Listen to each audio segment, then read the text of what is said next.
తెలంగాణలో జరిగే అతి ముఖ్యమైన ఘట్టం ఆల్మోస్ట్ ఆవిష్కృతమైనట్టే చెప్పొచ్చు. ఎందుకంటే అమ్మవారికి చాలా ఇష్టమైనది ఒగ్గువారి చరిత్ర.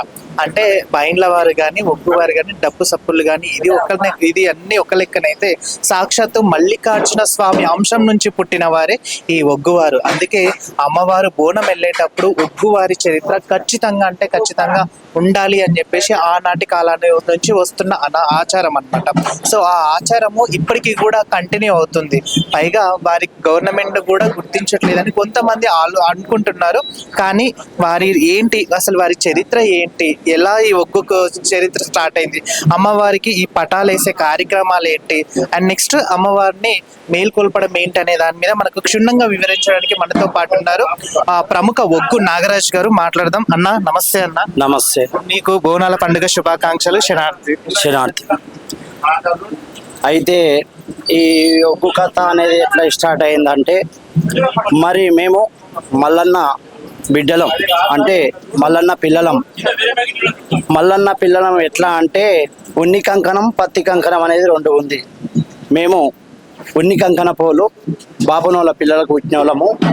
అయితే నా సేవ చేయాలని చెప్పేసి మల్లికార్జున స్వామి ఆ రోజు పెట్టిన మాకు దివనార్తి. అదే ప్రకారంగా మల్లన్న మరి ఎల్లమ్మ కళ్యాణాలు కూడా చేస్తున్నాం ఇప్పుడు. అదే కాకుండా పోషమ్మ, మైసమ్మ, ఈదమ్మ, ఇట్లా కొన్ని అమ్మవారి పండుగలు చేస్తున్నాం. కొందరు బయళ్ళ వాళ్ళు కూడా చేస్తారు.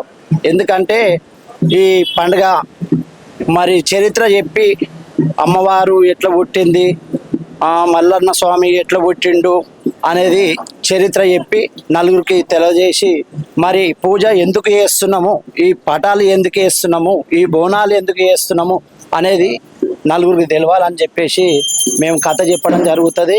అదే కాకుండా అమ్మవారు ఎట్లా పుట్టింది, ఎల్లమ్మ తల్లి పుట్టలోపడ పుట్టింది. మరి పుట్టలోపడ పుట్టి ఆ రోజు శివుడు జంగమయ్య తీసుకొచ్చి పెంచి పెద్ద చేసి, మరి ఆ తర్వాత ఎల్లమ్మ కళ్యాణం అయినాక స్వయంవరం లోపల మునిరాజు లగ్గమాడిన తర్వాత ఎన్నో కష్టాలు పడ్డది ఎల్లమ్మ తల్లి. ఈరోజు బల్కంపేట ఎల్లమ్మకు బోనాలు చేస్తున్నాము. బంగారు బోనము ఉమ్మడి దేవాలయ కమిటీ నుంచి. నేను ఈ కమిటీ లోపల రావడము ఒక 6 సంవత్సరాలు అవుతుంది. అంతకుముందు కూడా చేసిర్రు. ఈ 6 సంవత్సరాల నుంచి నాకు ఈ అవకాశం ఇస్తుర్రు. అమ్మవారి ఈ సప్త బోనాలకు నేను ఈ డోళ్ళు, మరి అమ్మవారి బోనాలకు డోలు తీసుకొని బోనాలు ఎక్కియడం నాకు ఎంతో సంతోషమైన విశేషం. అంతరించిపోతున్న కళను మీరు వెలుగులోకి తీసుకొస్తున్నారు. ఇప్పుడున్న యువత కూడా నేర్చుకోవాలనే దృఢ సంకల్పంతో మీరు ముందుకున్నారు. నాగరాజ్ అన్న పాట పాడితే ఎంతటి వారికైనా ఖచ్చితంగా శిగం వచ్చి అమ్మవారు సాక్షాత్తు అమ్మవారి ఒంటి మీద కావలిస్తారనే ప్రాముఖ్యత మీకు ఉంది. నేనే కాకుండా చాలా మంది నాకన్నా మంచి పెద్దోళ్ళు. నేను అందులో చిన్నవాడిని, నేను అనుకుంటున్నా చిన్నవాడినే. ఎందుకంటే నాకన్నా పెద్దవాళ్ళు చాలా మంది ఉన్నారు. ఆ పెద్దవాళ్ళు మరి వాళ్ళు కూడా ఈ అమ్మవారి గురించి మరి పండుగలు చేసుకుంటా ఈ ఒగ్గుతనాన్ని మరి అంతరించిపోవద్దు.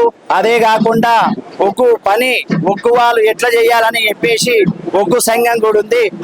ఇందులో మరి మా ఒగ్గు సంఘంలో పెద్దవారు అనేది అంబర్పేట సత్యనారాయణ, ఆ తర్వాత నరహరి, మరి ఇట్లా జిల్లాల వేదిగా చాలా మంది ఉర్రు.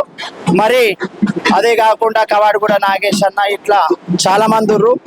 మరి సత్యనారాయణ కూడా ఉండు ఇక్కడ, కందుకల్ గేట్ సత్యనారాయణ. ఈ ఒగ్గు పని కొందరు కొన్ని తప్పులు చేస్తుండే, ఇట్లా కాదు ఇట్లా అన్న కొన్ని సందర్భంలో వాళ్ళకి చెప్పడం జరిగింది. ఇప్పటికీ వాళ్ళు అలా చెప్పడం వల్ల చాలా మంది భయముతో ఒగ్గు పని చేసుకుంటారు. కొంతమంది ఏంటంటే తెలవక చేసిన దానికి వాళ్ళు ఒక జవాబు అనుకో. లైక్ చేయండి, షేర్ చేయండి, సబ్స్క్రైబ్ చేయండి. మరిన్ని వీడియోల కోసం బెల్ సింబల్ పై క్లిక్ చేయండి.